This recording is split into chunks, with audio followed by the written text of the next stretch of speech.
Our beloved Boss Mike Cervera.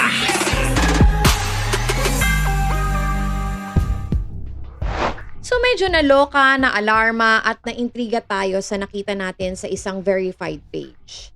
Ang sabi kasi doon, Senator Erwin Tulfo, kasama din ba siya sa iimbestigahan ninyo? ACT-CIS party list kasama sa listahan ng mga flood control contractor ayon kay Magalong. So syempre hindi tayo basta lang babanat kung wala naman tayong basihan. At bilang mabusisi tayo, we came across this one article wherein itong ACT-CIS party list ay na-mention sa isang flood control issue at overpricing. So this was published way back when Manny Pacquiao was still a senator. I think he was still a senator that time. So according to the write-up ay may nag-disclose daw sa kanya ng information with regards to the flood control projects in Benguet. So basahin natin tong article from Inquirer.net. Ang sabi dito, nangako si Pacquiao na iimbestiga ng umano'y sobrang presyo ng slope flood control project sa Benguet. Tiniyak ni Sen Manny Pacquiao sa mga residente ng Benguet noong Martes na sisimulan niya ang investigasyon sa umano'y overpriced slope protection at flood control project sa lalawigan dahil madali magdulot ng landslide ang mga bagyong dumadaan sa lugar. Sa kanyang pagbisita sa lalawigan, nakatanggap si Pacquiao ng petisyon mula sa mga opisyal at miyembro ng Manny Pacquiao for President Movement o MPPM na nananawagan ng masusing pagsisiyasat sa mga proyektong pinondohan noong 2021 sa ilalim ng termino ni ACT-CIS Party List Representative Eric Yap na siyang legislative caretaker ng Benguet. Iginiit ng mga petitioners na ang mga rock netting project sa Benguet na ninalayong itigil ang pagguho ng lupa ay 2 beses na nagkakahalaga ng binabayaran ng gobyerno. Ang mga naunang proyekto ay nagkakahalaga ng 12,000 pesos kada metro kwadrado habang ang mga kamakailan lamang ay nagkakahalaga ng 24,000 kada metro kwadrado. Hindi lang ang bagyong Maring ang dahilan ng kalungkutan ng ating mga magsasaka sa Benguet.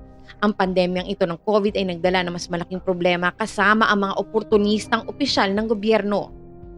Malaking public works fund ang idinagdag sa Benguet, halos 9 na beses na tumaas sa pondo. Ang pinagtataka ko ay kung bakit nagkakaroon pa rin ng pagbaha at pagguho ng lupa, ani Pacquiao. Maaaring magandang idea daw na tingnan ang dahilan kung bakit patuloy na nangyayari ang problemang ito. Ayon sa kanya, ang pondo ng public works sa Benguet ay tumaas mula 1.929 billion noong 2020 hanggang naging 9.7 billion ng 2021. Ang mga rock netting projects ay kadalasang pinakamadaling paraan para makatipid ng pera ang gobyerno. Nakipag-ugnayan ng Inquirer kay Representative Eric Yap para ihayag ang kanyang panig ngunit hindi siya sumasagot. Si Yap ay naging caretaker ng Legislative District ng Benguet noong January 2020 matapos sumakabaling buhay si dating Representative Nestor Fongwa noong December 2019. Hindi ito ang unang pagkakataon na inakusahan si Yap ng katiwalian dahil kabilang siya sa mga mambabatas na pinangalanan ni FPRRD na may kaugnayan umano sa katiwalian. Si Yap daw ay nasangkot sa isang scheme ng ilang personnel sa DPWH kung saan ginamit niya.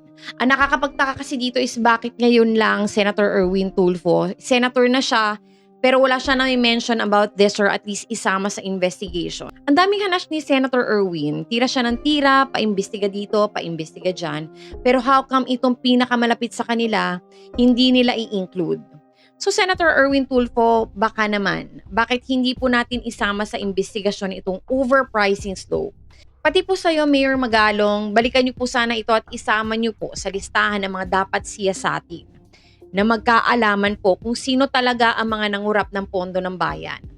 Isama po sana natin sa investigasyon itong ACT-CIS party list para maging patas po tayo at maipakita po natin sa taong bayan na wala po tayong kinikilingan at wala po tayong pinagtatakpan.